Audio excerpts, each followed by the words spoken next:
श्री राम समर्थ। 42वां सर्ग। अंशुमन और भगीरथ की तपस्या।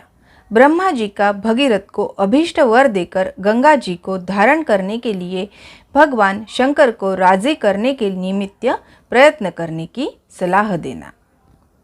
श्री राम सगर की मृत्यु हो जाने पर प्रजाजनों में परम धर्मात्मा अंशुमन को राजा बनाने की रुचि प्रकट की।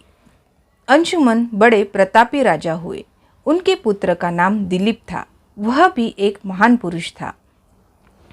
अंशुमन दिलीप को राज्य देकर हिमालय के रमणीय शिखर पर चले गए और वहां अत्यंत कठोर तपस्या करने लगे। महान यशस्वी राजा अंशुमन ने उस तपोवन में जाकर 32,000 वर्षों तक तप किया। तपस्या के धन से संपन्न हुए उस नरेश ने वही शरीर त्याग कर स्वर्गलोक प्राप्त किया। अपने पितामह के वध का वृत्तांत सुनकर महातेजस्वी दिलीप भी बहुत दुखी रहते थे। अपनी बुद्धि से बहुत सोचने विचारने के बाद भी वे किसी निश्चय पर नहीं पहुंच सके। वे सदा इसी चिंता में डूबे रहते थे कि किस प्रकार पृथ्वी पर गंगा जी को उतारना संभव होगा, कैसे गंगा जल द्वारा उन्हें जलांजलि दी जाएगी और किस प्रकार मैं अपने उन पितरों का उद्धार कर सकूंगा। प्रतिदिन इन्हीं सब चिंताओं में पड़े हुए राजा दिलीप को, जो अपने धर्माचरण से बहुत विख्यात थे, भगीरथ नामक एक परम धर्मात्मा पुत्र प्राप्त हुआ। महातेजस्वी दिलीप ने बहुत से यज्ञों का अनुष्ठान तथा 30,000 वर्षों तक राज्य किया। उन पितरों के उद्धार के विषय में किसी निश्चय को न पहुंचकर राजा दिलीप रोग से पीड़ित हो मृत्यु को प्राप्त हो गए। पुत्र भगीरथ को राज्य पर अभिषिक्त करके नरश्रेष्ठ राजा दिलीप अपने किए हुए पुण्य कर्म के प्रभाव से इंद्रलोक में गए। धर्मात्मा राजर्षि महाराज भगीरथ के कोई संतान नहीं थी।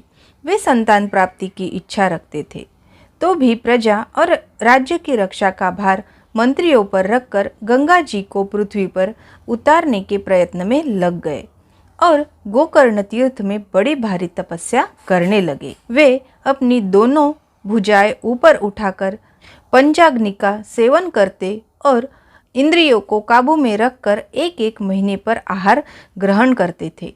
इस प्रकार घोर तपस्या में लगे हुए महात्मा राजा भगीरथ के 1000 वर्ष व्यतीत हो गए। इससे प्रजाओं के स्वामी भगवान ब्रह्मा जी उन पर बहुत प्रसन्न हुए। पितामह ब्रह्मा ने देवताओं के साथ वहां आकर तपस्या में लगे हुए महात्मा भगीरथ से इस प्रकार कहा, महाराज भगीरथ, तुम्हारी इस उत्तम तपस्या से मैं बहुत प्रसन्न हूँ।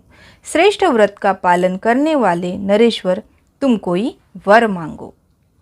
तब महातेजस्वी भगीरथ हाथ जोड़कर उनके सामने खड़े हो गए और उन ब्रह्मा से इस प्रकार बोले, भगवान, यदि आप मुझ पर प्रसन्न हैं और यदि इस तपस्या का कोई उत्तम फल है, तो सगर के सभी पुत्रों को मेरे हाथ से गंगा जी का जल प्राप्त हो। इन महात्माओं की भस्म राशि के गंगा जी के जल से भीग जाने पर मेरे उन सभी प्रपितामह को अक्षय स्वर्गलोक मिले। मैं संतति के लिए भी आपसे प्रार्थना करता हूँ, हमारे कुल की परंपरा नष्ट न हो। मेरे द्वारा मांगा हुआ उत्तम वर संपूर्ण इक्ष्वाकु वंश के लिए लागू होना चाहिए। राजा भगीरथ के ऐसा कहने पर ब्रह्मा जी ने मधुर अक्षरों वाली परम कल्याणमयी मीठी वाणी में कहा, भगीरथ, तुम्हारा कल्याण हो। तुम्हारा यह महान मनोरथ इसी रूप में पूर्ण हो। राजन, यह है हिमालय की ज्येष्ठ पुत्री हेमवती गंगा जी। इनको धारण करने के लिए भगवान शंकर को तैयार करो। गंगा जी के गिरने का वेग यह पृथ्वी नहीं सह सकेगी। मैं त्रिशूलधारी भगवान शंकर के सिवा और किसी को ऐसा नहीं देखता जो इन्हें धारण कर सके। राजा से ऐसा कहकर ब्रह्मा जी ने भगवती गंगा से भी भगीरथ पर अनुग्रह करने के लिए कहा। इसके बाद वे संपूर्ण देवताओं तथा मरुदगणों के साथ स्वर्गलोकों को चले गए। इस प्रकार श्री वाल्मीकि निर्मित आर्ष रामायण आदि काव्य के बालकांड में 42वां सर्ग पूरा हुआ। श्री राम समर्थ।